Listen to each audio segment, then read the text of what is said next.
Hello everyone, my name is Kevin Marshall, and I'm the one that's been fetching you coffees and eavesdropping on your conversations and all your business ever since we left Tauranga, New Zealand.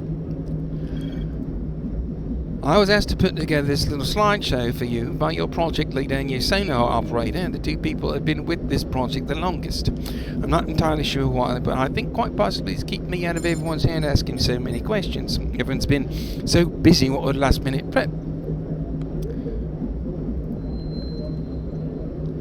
Even though this is an intern's job, I am not an intern, I'm a research assistant, and I've got a master's degree from Oceanic Studies at the Institute of Marine Science at the University of Auckland, with a specialisation in high-pressure underwater environments, which is where you presently are descending and will shortly arrive at the depth of 1,500 feet below sea level. Since I've been asked to do this stupid undergraduate presentation, I'm doing it like I have a master's degree in Oceanic Studies with a specialisation in the underwater environment at the University of Auckland. Here's some of the basic stuff you probably already know, but I am a thorough research assistant. The RSV Wallaby.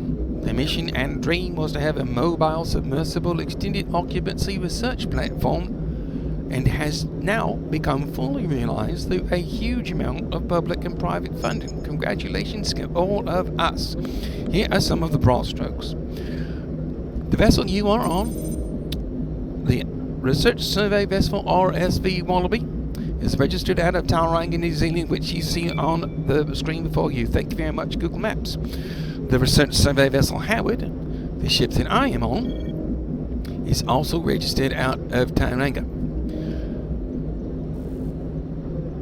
We left 5 days ago, sailed 3,028 miles and arrived at 45 degrees, 52 minutes south and 123 degrees and 23 minutes west. The Howard is a repurposed freighter that is a floating laboratory in its own right.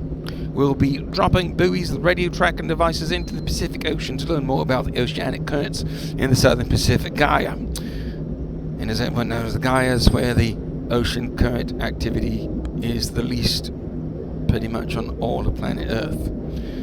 How this geographic location for this experiment was arrived at is a complete and total mystery to me, but I can tell you where we are currently is famously and affectionately known as Point Nemo. It is the most remote place on the planet Earth. Here is a quick little tour of your current neighbourhood. Here are your 3 closest land masses. Landmass number 1 is Pitcairn Island. Pitcairn Island is a population of 47 people, all of them descended from the members of the mutiny on the HMS Bounty in 1789. So those 47 people still out there fighting the power 200 years, 300 years later. Alright, your next closest neighbour is Angaroa.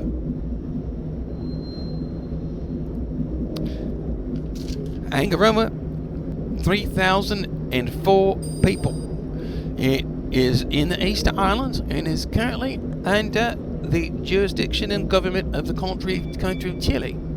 Alright, your next closest landmass is Mare Island.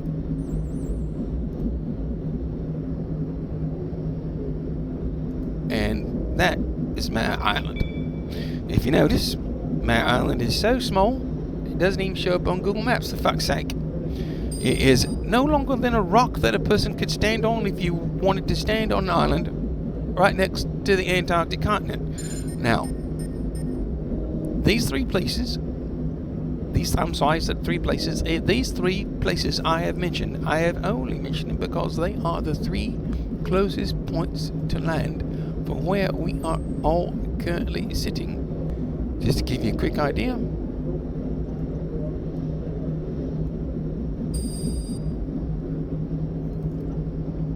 we know that Tauranga is 3,208 miles. Here we are, the Wallaby. Pitcairn Island, roughly 1,620 miles. Hangaroa, roughly 1,665 miles. And Not like you'd be expecting any help from here. My island is just a rock. It's 1,752 miles. Here at Point Nemo, those are the 3 closest locations on the planet Earth that are not underwater. Point Nemo, fun fact. Whenever the space station passes over this place, we are closer to the astronauts aboard the space station than we are to any other people on all of the planet Earth. So, decisions made by people farther up the pay grade food chain than me seem to come into this experiment with the plan to not get in trouble, because help from any of these locations I just mentioned are going to take days. And Tauranga is even farther away. So, while you all are exploring the alien seascape 1,500 feet below sea level, I will be calibrating, activating, and physically pushing into the ocean radio buoys for documenting the surf movement of the activity of the ocean where the surface never moves, the Pacific Gaia. Woo-woo. So, you may currently right now find it a tad chilly aboard the Wallaby because all of your electrical systems are currently running on minimal power. You'll probably need every single electronic voltage that you will need on the Wallaby to get through the abyssal plane at Point Nemo. I expect you'll be checking in with me as you break many high-pressure underwater environment records. Did I mention that I have a master's degree of oceanic studies from the University of Auckland with a specialist in underwater environments? Just kidding. No, not really. I'm not kidding at all. So, alright. Good luck, everyone. Do good science. Kevin Marshall out.